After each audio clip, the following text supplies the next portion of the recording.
Viernes 20 de marzo de 2020, muy buenos días, bienvenidos a su programa Contacto Directo. Revisemos enseguida quiénes son nuestros invitados. Julio José Prado, presidente de la Asociación de Bancos Privados. El aporte de la banca privada en medio de la crisis por el coronavirus. Aplazamiento de cobro de letras de créditos, refinanciamientos, entre otros. Y luego de la crisis, ¿qué? ¿Qué planes tiene la banca para aportar a la reactivación económica? Lo revisaremos más adelante.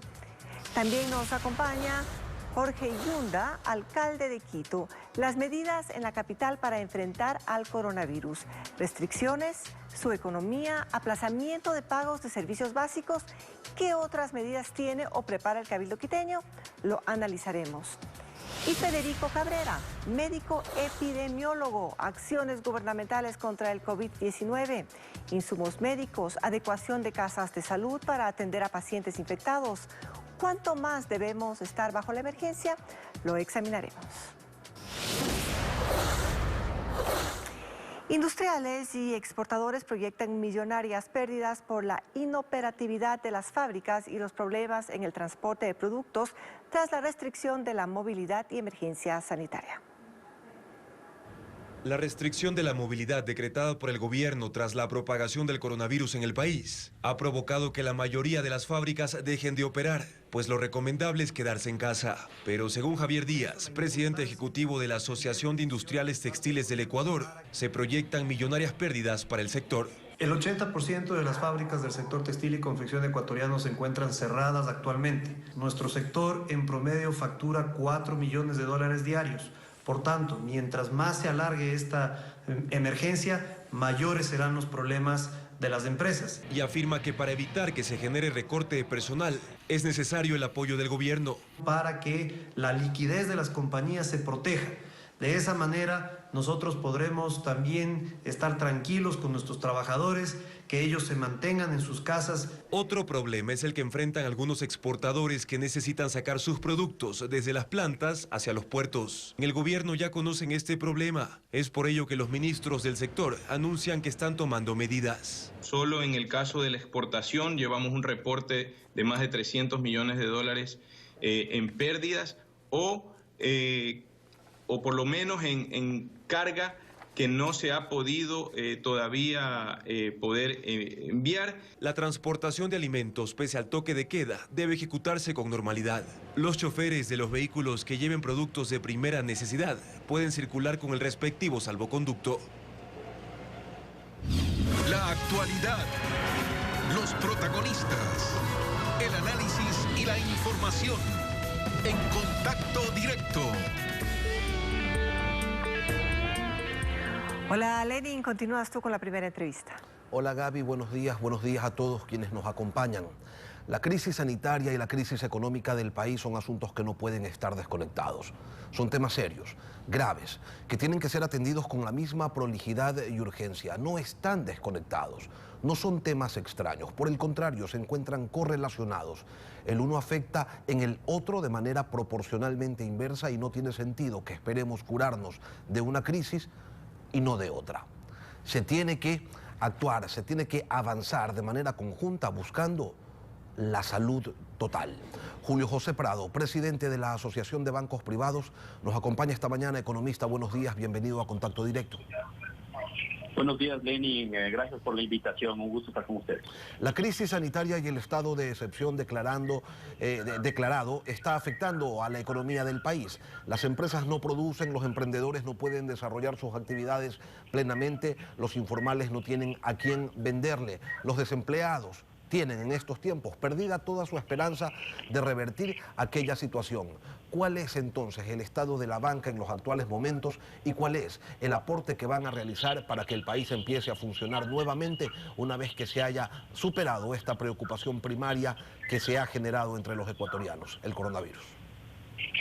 Gracias, Lenin, por la pregunta. Efectivamente, hay varios temas que tenemos que abordar que son de interés de la ciudadanía. Primero, lo que usted acaba de mencionar, ¿cuál es el estado del sistema bancario? Es un sistema fuerte, estable, bien capitalizado, que ha hecho bien su trabajo en los años anteriores y gracias a este buen trabajo técnico estable, solvente, ahora podemos tomar varias acciones justamente en un momento en el cual hay una crisis global y eso evidentemente también le está afectando al Ecuador, a las empresas, a las familias, a nuestros clientes. Y conscientes de que hay que tomar acciones y medidas rápidas, hemos anunciado en varias vías qué es lo que vamos a hacer y cómo lo vamos a hacer. Si le parece, Lenin, yo quisiera primero abordar la primera parte, que es el qué vamos a hacer y qué es lo que hemos anunciado específicamente. Estando conscientes de esta situación, lo que hemos anunciado son básicamente 3 elementos muy importantes. El primero, líneas de crédito que se van a poner a disponibilidad de la ciudadanía, las empresas, las familias, por 12.000 millones de dólares a lo largo de los próximos 6 meses. Es una gran cantidad de dinero que esperamos que vaya en 2 vías. Primero, a aquellas empresas y familias que estén requiriendo más liquidez, nuevas líneas de crédito para poder volver a mantenerse, ¿no es cierto?, una vez que pase esta crisis que estamos teniendo, o para que pueda mantener un nivel adecuado de capital en su empresa. Y el segundo elemento de estos... Permítame, economista, detenerme un segundo en este primer punto. 12.000 millones de dólares en créditos, 12.000 millones de dólares. Es una cifra importantísima. Pero hay críticas, y ustedes las conocen, a las tasas de interés que se consideran altas para una economía dolarizada. En relación a ello, ¿se podría hacer algo por bajarlas o hay elementos exógenos que impiden esto? Sí, Lenin. Como lo hemos comentado en su programa, en sus entrevistas también, la tasa de interés es una consecuencia del entorno económico, del entorno empresarial a nivel internacional y en el país. Todos estamos conscientes que hoy por hoy el mundo está pasando por lo que ya en algunos países se está declarando como una recesión. Eso está afectando los precios del petróleo, está afectando a la economía internacional y específicamente al Ecuador le significa que su riesgo país está casi al nivel del de Argentina, 3.500 puntos y en algunos momentos incluso superior. ¿Cuál es el efecto para la banca? Que los costos, ¿no es cierto?, de traer dinero y de mantener dinero líquido en el sistema bancario son hoy por hoy más altos. Entonces, si bien no podemos topar hoy por hoy las tasas, lo que sí le ofrecemos a la ciudadanía es que estos créditos, estos refinanciamientos que estamos proponiendo que se hagan, puedan ser en condiciones adecuadas, con unas mejores tasas, unas mejores tablas de amortización, con unos mejores plazos, etcétera, pero sobre todo, creo que es válido recordarlo, Lenin, que poder tener 12.000 millones de dólares en una economía que no va a crecer, con la crisis que tenemos a nivel internacional, ya en sí mismo va a implicar un esfuerzo tremendamente grande de conseguir esa liquidez y canalizarla hacia los sectores que más lo requieren. Que usted tenía 2 anuncios y tenía 2 líneas más. Coméntenos cuáles son. La segunda, rápidamente. El segundo, muy importante, diferir 2 cuotas sin recargo de mora para estos tipos de líneas de crédito. Primero, el crédito de personas, que tiene que ver incluso con crédito de consumo. Las microempresas y las pequeñas empresas. En estos rubros que acabo de mencionar, hay alrededor de 600.000 a 650.000 empresas que se pueden ver beneficiadas de estas 2 cuotas que serían diferidas. Estas son sin cargo, sin recargo adicional y básicamente el mecanismo que se va a utilizar en la mayoría de bancos es que estas 2 cuotas van a pasar hacia el final de la tabla de amortización, de tal forma que le demos respiro a las empresas por ese lado.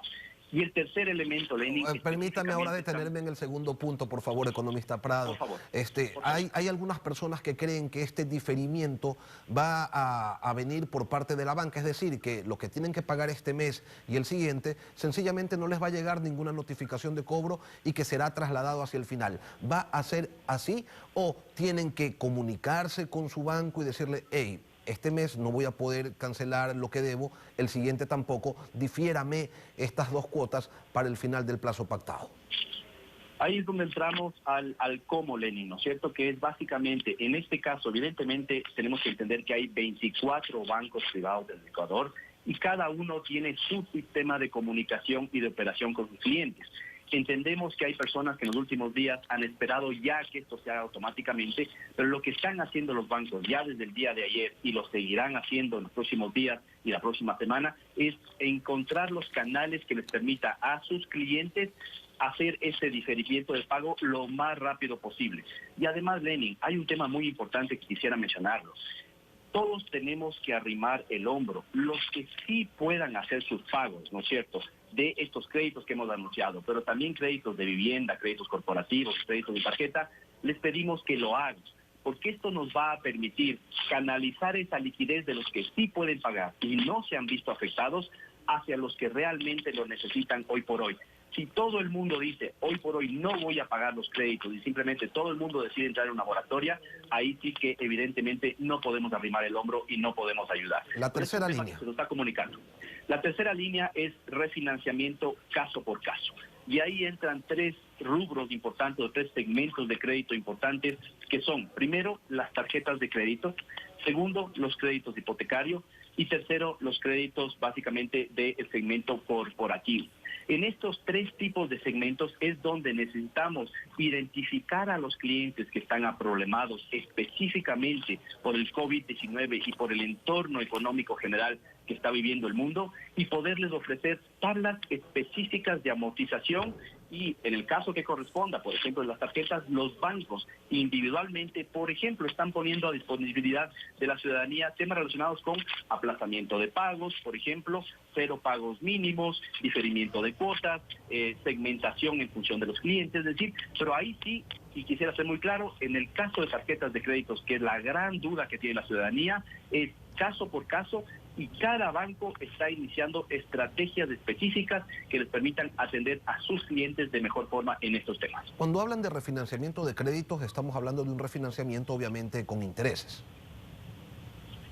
Así es, lo que se va a hacer es refinanciar toda la operación de crédito, pero básicamente lo que hemos identificado que nos están pidiendo nuestros clientes hoy por hoy, no se preocupan por la tasa en sí mismo, sino por la cuota que tengan que pagar, ¿no es cierto? Entonces lo que se está haciendo es alargar la mayor cantidad de plazo posible esas cuotas y buscar el mejor mecanismo para que estas empresas, estos consumidores o las familias puedan ir haciendo sus pagos en forma paulatina. Evidentemente, estas medidas las estamos tomando en el contexto del inicio de esta crisis en el Ecuador y tendremos que ir viendo cómo evoluciona en el mundo y en el Ecuador la cadena de pagos, la liquidez y demás. Pero ventajosamente, Lenin, como decía yo al principio, el hecho de que hayamos tenido y tenemos hoy por hoy uno de los niveles de liquidez más alto de América Latina, el nivel de provisiones bancarias más alto de América Latina, nos permite hacer esto que en otros países, si no fuera con apoyo del Estado, no se pudiera hacer. En tiempos de crisis, sin duda, la banca electrónica, la banca virtual o telefónica es de gran ayuda. Sin embargo, el Ecuador lamentablemente tiene un problema más grande y es el de la inclusión financiera. ¿Qué lecciones se están sacando de esta realidad que hoy se vive, economista Prado? Mire, esto está clarísimo, en dos líneas diría yo, Lenin. La primera es que ventajosamente el sistema bancario en los últimos 4 o 5 años ha incrementado en forma ostensible, tremendamente importante, la inversión en innovación, en tecnología. Prácticamente hoy todas las acciones que se pueden hacer, ¿no es cierto?, trámites o acciones que se pueden hacer en un banco, se pueden hacer a través del teléfono móvil, a través de la página web, a través de cualquier medio digital, incluido el teléfono. Esto nos permite que hoy por hoy, que estamos, ¿no es cierto?, en un encierro parcial en el Ecuador, en algunos casos con cuarentena, toques de queda, etcétera, el servicio de la banca esté 100% activo y disponible para las personas. Eso nos da tranquilidad a todos los que estamos hoy por hoy operando a través del sistema bancario. Y el otro elemento que usted comenta, Lenin, es efectivamente cierto. Todavía tenemos alrededor de un 45 al 50% de la población que no está bancarizado y evidentemente ellos son los que van a sentir el efecto de no poder hacer transacciones bancarias y demás. Permítame un paréntesis, hay personas que están acudiendo a las agencias bancarias en estos días, ¿no es cierto?, iniciales de estas cuarentenas que estamos teniendo en el Ecuador, no a retirar dinero, no a hacer otro tipo de transacciones, sino a abrir cuentas bancarias por primera vez para depositar algo de dinero, porque saben que su dinero está más confiado, más seguro en la banca y además les permite hacer transacciones electrónicas que de otra forma fueran imposibles. Esto es importante también. Economista Prado, ¿pero qué tan efectivos han sido estos canales alternativos que en otros lugares del mundo son los canales principales de atención a los clientes? Quisiéramos conocer cuántas operaciones se están desarrollando a través de las plataformas digitales y saber también si, en comparación a las jornadas habituales, que hoy en día se ven afectadas por los toques de queda y por las restricciones de movilización, ¿ha habido o no un descenso en el número de operaciones de la banca privada ecuatoriana? Importante las dos preguntas. La primera, ¿no es cierto?, en términos de los temas digitales. Hoy por hoy, el promedio del sistema bancario hace más transacciones a través de teléfonos, páginas web o temas tecnológicos o digitales. Ya más del 50% se hacen a través de estos medios e incluso hay algunos bancos que ya están por encima del 90% de transacciones se hacen en forma digital y no en forma presencial. Esto es tremendamente importante. Sobre el segundo elemento, ¿no es cierto?, cómo están operando las sucursales bancarias durante estos días y el aprovisionamiento de efectivo y la atención a la ciudadanía. Estamos coordinando muy de cerca con la Superintendencia de Bancos, el Banco Central y los ministerios que corresponden en esta emergencia, justamente para poder, ¿qué es lo que se anunció el día de antes de ayer? Se anunció que las agencias bancarias seguirían abiertas y operando de 9 de la mañana a 2 de la tarde. Y en el resto del tiempo que las personas lo requieran, los servicios de la banca, ¿no es cierto?, la telefonía móvil, la banca digital, etcétera, y los cajeros automáticos van a estar 100% disponibles para que las personas los puedan utilizar. Creemos que es un momento, ¿no es cierto?, de disminuir el flujo de personas hacia los lugares de conglomeración, de aglomeración, como lo ha pedido las autoridades de la salud, y la banca evidentemente está tomando los mismos resguardos. Pero es importante decir, Lenin, que la banca está 100% operativa y a pesar de que no veamos la sucursal bancaria abierta en algún lado, atrás de esta sucursal está todo el dinero, todo el respaldo y todas las transacciones de operación que pueden hacerse normalmente de la banca. Una última cosa, economista Prado, este es el tiempo de las recetas económicas. La crisis abre un espacio para que desde distintas posturas se propongan soluciones que permitan afrontarla. Un grupo habla de una moratoria al pago de la deuda externa. Una decisión de ese tipo, ¿cómo afectaría a la banca privada del Ecuador si es que llegara a afectarla? Lenin, muy claramente nosotros estaríamos absolutamente en contra de una medida como esa. Es más, nos parece incluso irresponsable soltarla así al mercado, porque eso está generando, ¿no es cierto?, una serie de temores a nivel internacional. El mayor problema que tiene el Ecuador hoy por hoy es de liquidez, y la liquidez local no la hay, no la tenemos. Así que tenemos que adquirir, ¿no es cierto?, liquidez y atender a esos mecanismos internacionales, acceder a esos mecanismos internacionales para poder conseguir esa liquidez. El año pasado la banca privada consiguió $1.000 millones de banca de inversión, de inversionistas extranjeros que vinieron al Ecuador a ayudar justamente a elevar el nivel de liquidez. Una medida como esa lo que haría es que nos dispare el riesgo país, nos aleja de los mercados internacionales y ahí sí que tendríamos muy pocas posibilidades. Yo creo que tenemos que seguir con los mercados abiertos y evidentemente el gobierno, los ministerios de economía, etcétera, deberán encontrar mecanismos que nos permitan muy rápidamente comenzar a compensar las medidas económicas y tratar de salir adelante. Pero esa medida que se propone no sería de ninguna forma adecuada para el país ni para la dolarización. Julio José Prado, presidente de la Asociación de Bancos Privados, gracias por acompañarnos en Contacto Directo. Muchas gracias, Denis.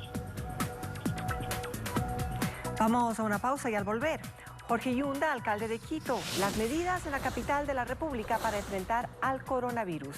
Restricciones, ofrecimientos de aplazamiento de pagos, entre otros. Manténgase en nuestra sintonía.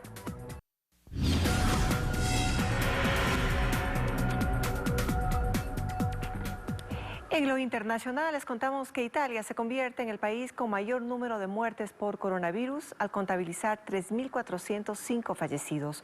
Una cifra que supera los muertos reportados en China, país donde se originó esta pandemia. Los contagiados o los contagios se han disparado de manera alarmante a pesar de que llevan 10 días en cuarentena. Un aislamiento casi total no ha impedido el terrible avance del coronavirus en Italia.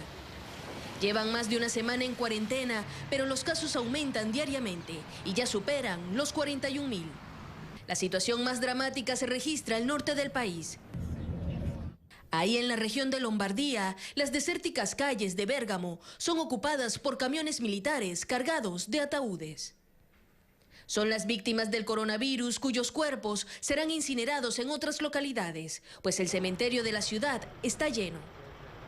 Y es que la pandemia ya deja más de 3.400 muertos en Italia, convirtiéndolo en el país con el mayor número de fallecidos.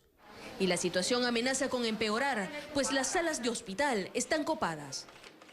Médicos aseguran que la parte más difícil es no permitir que los familiares entren a despedirse de aquellos que ya van a morir. Durante le epidemie Durante las epidemias, la única forma de salvar a los que están afuera es no permitirles el contacto. Por eso tratamos de que les digan adiós por videoconferencia en sus celulares. Desde su aislamiento, el Papa Francisco manifestó su preocupación por la situación en Italia. Y hoy, día de San José, elevó una plegaria ante la crisis. Proteggi, Santo Custode, questo nostro paese. Guardián sagrado, por favor protege a nuestro país. Ilumina a los responsables del bien común para que puedan, como usted, cuidar a las personas encargadas de su responsabilidad. Brinda la inteligencia de la ciencia a aquellos que buscan medios adecuados para la salud y el bienestar físico de nuestros hermanos. El bene físico dei fratelli. La policía se ha sumado a la tarea de realizar pruebas de coronavirus en pacientes sospechosos, pues los trabajadores de la salud están ocupados con quienes dieron positivo. Italia es ahora el epicentro del coronavirus en el mundo, un país donde el 23% de la población es mayor de 65 años, el grupo más vulnerable ante esta pandemia. Y a esta hora nos acompaña el doctor Federico Cabrera, médico epidemiólogo. Doctor, buenos días. Gracias por acompañarnos. Buenos días, Lenín. Buenos días. ¿Las acciones gubernamentales son las adecuadas o se debe actuar de un modo más estricto? Se lo pregunto en función de lo que ha pasado en la provincia del Guayas y en Guayaquil específicamente. Bien, las decisiones que ha tomado las autoridades sanitarias y el gobierno nacional, se las considera adecuadas, en vista de que en otros países, sobre todo en China, donde se generó este brote, que ahora es una pandemia, dieron resultados. Tanto es así que China ya no ha reportado desde el día de hace 2 días nuevos casos. Por lo tanto, contestando a su pregunta, si se necesitan otras cosas más agresivas, pienso que China lo que hizo fue aislar a su gente en sus casas, ponerles barricadas, ponerles ejército para que no salgan. Lo que está haciendo el gobierno lo considero adecuado en vista de la propagación y en vista de los eventos que se están sucediendo acá.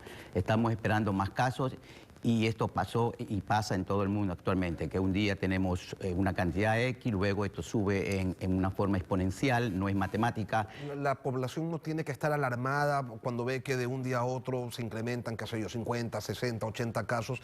Debe mantener la calma. Esto es lo que ocurre cuando nos enfrentamos a un virus de estos. Obviamente que la población debe tener la calma, pero Lenin, usted sabe que la población no conoce de estas cosas, y cuando ellos ven que un día hay 20 casos y que al día siguiente hay 80 casos, obviamente se va a alarmar. Y ahí es que yo les pido a la ciudadanía la calma y a las autoridades también que tengan calma, porque hemos visto mucha incoordinación, que es lo que yo podría opinar y tal vez criticar de las medidas. No hay una voz autorizada u oficial que hable, hay muchas voces, parece que el protagonismo está imperando. Entonces, un día un funcionario dice una cosa, al otro día dice diferente a lo que el otro dijo y la gente se confunde más. Yo pienso que lo que hay que hacer es ordenarse, coordinar, decir usted es el que va a hablar y no tantas cosas. Estamos viendo ahorita con el toque de queda, con la restricción vehicular, una autoridad de tránsito hace una cosa, otra autoridad de tránsito hace otra cosa, la policía hace otra cosa, entonces la gente se confunde. Doctor, el Fondo Monetario Internacional ha realizado un estudio y señala que Ecuador está entre los países más preparados para enfrentar al coronavirus. Podemos observar ese mapa, están en amarillo los países que están más preparados que aquellos que lucen en tono naranja y por supuesto que aquellos que lucen en tono rojo. ¿Usted comparte esa lectura? Estamos muy bien preparados. Bueno, bien preparado creo que no lo está en ningún país. La capacidad instalada en los países y en el nuestro exclusivamente es deficitaria. Actualmente sin este brote no tenemos tantas camas, no tenemos tantos médicos, no tenemos tantas terapias intensivas. Un brote saca de contexto toda esta preparación. Sin embargo, desde el brote del 2009 del H1N1, Ecuador se preparó y actualmente estamos preparados. Si hay muchos casos, va a rebasar esta capacidad. Eso pasa en todo el mundo. Pero precisamente eso, doctor. La ciudadanía parece que no termina de entender cuál es la dimensión de este problema. En Guayaquil ya se está habilitando un coliseo y se anuncia que también se van a habilitar algunos hoteles para recibir a pacientes contagiados. Le pregunto, cuando estas cosas ocurren, ¿se puede afirmar ya que colapsó el sistema de salud? Pienso que estamos preparándonos, se está preparando. Todavía no hay reporte, no tengo ninguna notificación de que ha colapsado. Ayer leía pues, que el hospital de Ceibos se lo desaloja para convertirse en un hospital COVID-19, y eso está bien. También leí lo que usted acaba de mencionar en cuanto a la preparación de un coliseo. Necesitamos más camas. Pienso que eso es parte de la preparación, no es colapso aún. Lo que sí pido es que la población, cuando tenga síntomas gripales, que es la que estaba rotando y todo el mundo por un estornudo va a hacer colas en los hospitales, se mantenga en casa. Esto es una gripe muy fuerte, es una gripe que tiene una letalidad muy baja y que las personas que presenten cuadros gripales que durante todo el año existen por otra clase de virus, se mantengan en su casa y que acudan a los hospitales a aquellas personas que en realidad mantengan algún síntoma ya, por ejemplo, de distrés respiratorio, esto quiere decir que no puedan respirar. Eso, si van todas las personas que por un estornudo creen que tienen coronavirus, vamos a colapsar tanto en la atención en los centros primarios, en los centros de primera atención. Doctor Cabrera, ¿cómo está el tema de los insumos? ¿Estamos abastecidos en las casas de salud? Sobre todo pensando en los médicos, en quienes tienen que trabajar directamente con aquellas personas que están contagiadas o que se sospecha son portadoras de coronavirus. ¿Hay insumos? ¿Se están agotando? ¿Cuál es la realidad? Si se refiere a los insumos de EPP, que son los equipos de protección personal, mascarillas, ya sabemos pues que en los primeros días pues, la gente compró en grandes cantidades y desabasteció el mercado. Y si consideramos que China es el que productor, pues obviamente estamos desabastecidos, pero tenemos reservas que hay que usarlas adecuadamente. Y eso es lo que nosotros estamos proponiendo en el personal de salud, usarlas adecuadamente. Sí tenemos, pero están escasas. Se tiene que entender, doctor, que un sistema de salud con deficiencias como el nuestro para atender al gran número de pacientes contagiados por coronavirus está desatendiendo a otros pacientes. No, pienso que no. Pienso que no. Por eso es que se están adecuando hospitales exclusivamente para COVID, para atender cuadros respiratorios agudos y una vez ahí hacer el diagnóstico de que si son o no son, y los que no son pues se los llevarán a otro lado y seguirá el tratamiento normal, como que si no existiese este evento.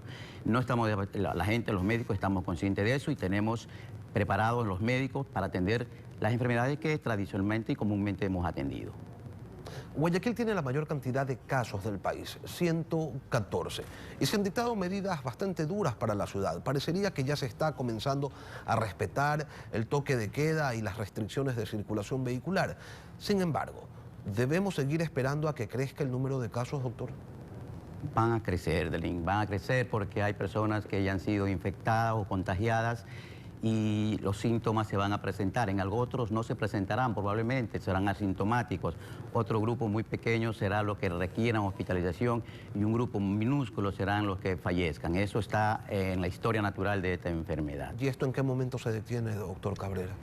Según los cálculos que han hecho los expertos, sobre todo matemáticos, y tomando la experiencia de China, China inició sus cuadros a mediados del mes de diciembre y hasta hace 2 días comunicó que ya no tenía caso, entonces eso más o menos son 2 meses y medio. Doctor Federico Cabrera, epidemiólogo, gracias por venir a Contacto Directo. Muchas gracias, Lenín. Es momento de una pausa y al volver, el alcalde de Quito, Jorge Yunda. Con él hablaremos sobre las medidas en la capital de la República para enfrentar al coronavirus y, entre otros temas, qué restricciones existen en el Distrito Metropolitano y los ofrecimientos de aplazamiento de pagos. Volvemos enseguida.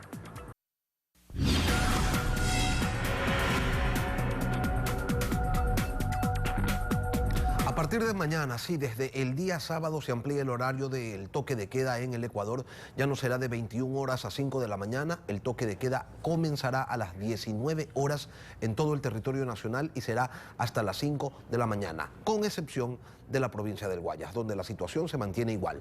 Desde las 4 de la tarde hasta las 5 de la mañana estamos hablando del toque de queda. Pero hablemos ahora de cómo están las cosas en la capital de la República, donde en los últimos días ha habido un incremento en el número de casos de personas contagiadas con coronavirus. El sábado eran 4 los contagiados, el lunes 6, el martes 8, el miércoles 12, ayer jueves 16 personas.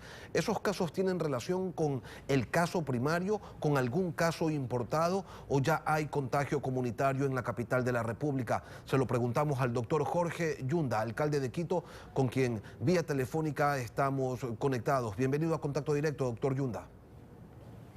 Gracias, Lenin. Buenos días a todos los amigos de la capital y del país. Todos los casos son importados. Este virus viene desde China. Este virus, evidentemente, la puerta de entrada en un 60% debe haber sido por el aeropuerto Mariscal Sucre, porque el 60% de los vuelos internacionales del Ecuador es a través del aeropuerto Mariscal Sucre. Por eso es que las medidas en cada ciudad son diferentes, además por el número de población sigue siendo más elevado el número de contagio, y todas las medidas que ha tomado el COE nacional y todos la información oficial evidentemente lo está dando pues quien preside el COE nacional. El municipio de Quito, que está tan preocupado de mantener al coronavirus a raya, ¿está participando de alguna manera en los controles de los cercos epidemiológicos que se realizan allá en la capital, doctor? Bueno, eso es realmente la autoridad sanitaria que nos rige, es el Ministerio de Salud y el COE nacional. Ellos tienen la información, ellos tienen además la vocería. Nosotros estamos colaborando en todo lo que se requiere. Nuestro sistema municipal se ha activado para lograr tener la única medida que ha sido efectiva. Nosotros estamos a favor de lo que ya se ha comprobado en China, que es el aislamiento social, más las medidas higiénicas harán que este virus no se propague, hará que este virus no contagie a más personas. Lo que hay que evitar es la unión o la cercanía de dos seres humanos a menos de 1 metro, y que se pueda a través de esta gotita microscópica de flu enviar millones de virus hacia la otra persona. Por eso es que el uso obligatorio, pero obligatorio estricto, de la mascarilla es fundamental también en esta etapa. En Guayaquil, donde se concentra la gran mayoría de contagios, se están tomando medidas excepcionales como la habilitación de coliseos para recibir a eventuales contagiados. Se espera que esto no ocurra en ninguna otra ciudad del país, pero si llegara a pasar en Quito, doctor, ¿cuál es el plan de contingencia que tienen ustedes preparado? En los próximos días, Lenin, en unos 6, 7, 8 días más, ya se tendrán las verdaderas estadísticas en cada una de las ciudades. Lo que hay que evitar es que no sea el mayor número posible para no colapsar los sistemas sanitarios que en Quito pues está totalmente establecido entre el ISPOL, el ISFA, el Seguro Social, el Ministerio de Salud, la Salud Pública. El municipio tiene 3 unidades de salud, pero no son curativas, son más preventivas. Lo que hay que tratar es justamente de tomar todas las medidas para que no se vaya a colapsar este sistema sanitario. Sin embargo, estamos nosotros ya adecuando algunos locales en coordinación con el COE nacional para estar totalmente listos a donde podamos nosotros, en el caso de que se necesite algunos sitios que pueden ser medicalizados, es decir, que pueden tener condiciones para las personas que no tienen de síntomas agresivos, que no necesitan una hospitalización, pero que tengan el virus, puedan estar con los cuidados médicos respectivos. Alcalde, el pasado lunes, cuando se decretó el estado de excepción en el país, usted propuso medidas más estrictas todavía, prohibiendo el uso del espacio público, entre otras cosas. ¿Ha evaluado ya los efectos de esos anuncios? Bueno, el efecto es que el 90-95% de la población se ha quedado dentro de casa, y eso para nosotros y para los científicos, porque esto no es un invento del alcalde, ni mucho menos, sino es lo que ya hay evidencia científica, lo que ha logrado que estos días ya Wuhan, la población del caso cero, pueda ya haber salido de esta situación. Eso es lo que estamos nosotros tratando de emular, de que se aísle la población, de que se mantengan las medidas higiénicas, que circule estrictamente lo necesario para que se mantenga operativa la ciudad, y eso ayudará muchísimo en el número de contagiados. Acuérdense que aquí el éxito es evitar el número de contagiados para que no colapse el sistema sanitario. ¿Y va a mantenerse la medida hasta el 31 de marzo como se anunció originalmente, doctor Yunda? Todas las medidas se han mantenido. Hoy nosotros estamos coordinando con el COE Nacional, estamos asistiendo a las reuniones, nuestros funcionarios están permanentemente recibiendo las disposiciones, son quienes están manejando la crisis sanitaria en Quito y en todo el Ecuador. Usted no solo dispuso, alcalde, que la gente no salga a las calles, sino que también suspendió el transporte público, y eso le generó un roce con el gobierno, que le reclamó que no se podían movilizar médicos, profesionales de la salud, policías, entre otros prestadores de servicios básicos. Esto tengo entendido que ya se ha resuelto.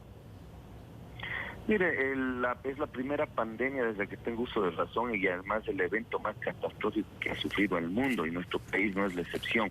Hay que ir ajustando algunos temas, hay que ir afinando algunas circunstancias, pero lo que sí estamos seguros que en Italia, de las imágenes que pude ver y de la información que tengo a cada momento, la principal fuente de contagio fue el transporte público. Evidentemente hoy hemos generado unos recorridos con las medidas higiénicas estrictas para transportar a médicos, a auxiliares de enfermería, camilleros, gente que hace la limpieza en los hospitales, militares, agentes de tránsito, policías, etcétera, están ya operando y han resultado efectivos.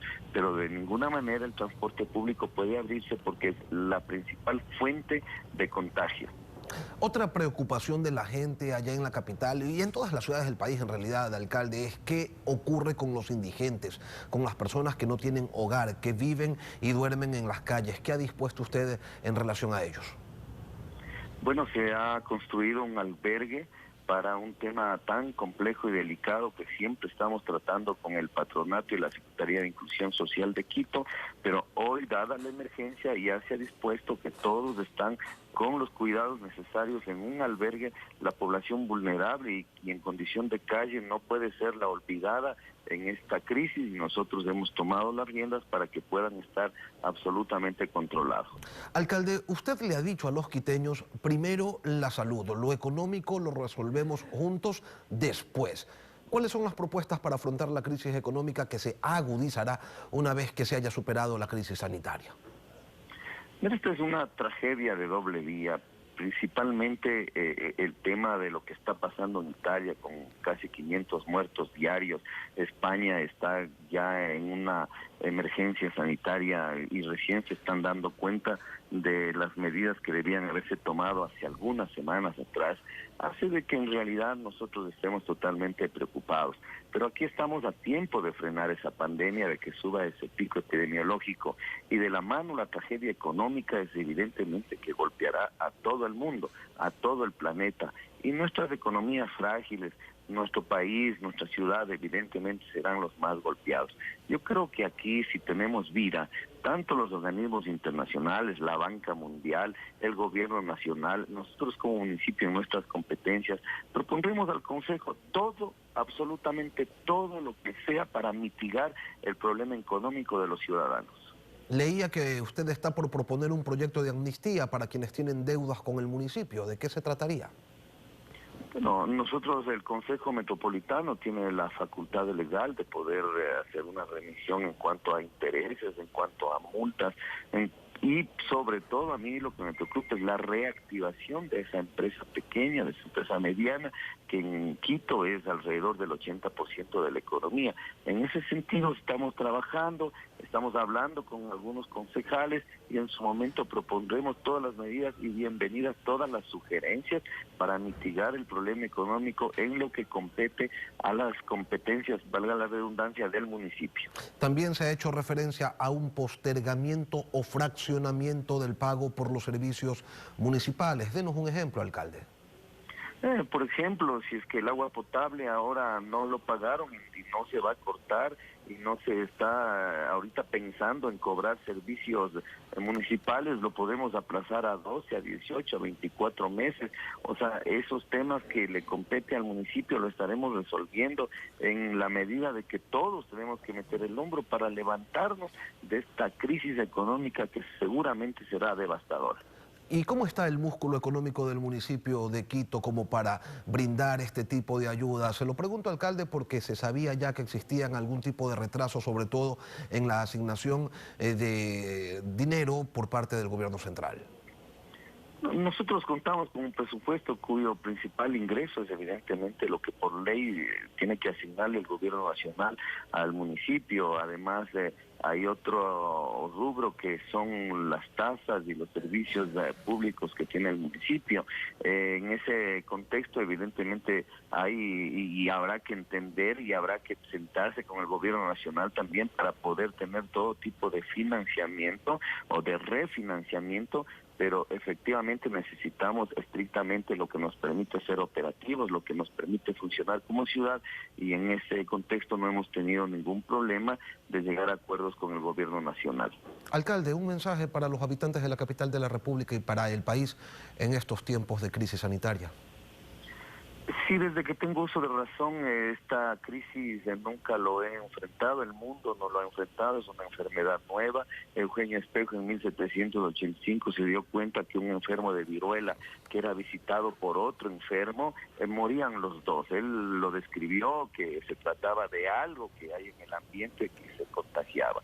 Eso fue hace casi antes de 100 años de que se descubriera el microscopio, los microorganismos, las bacterias, etcétera.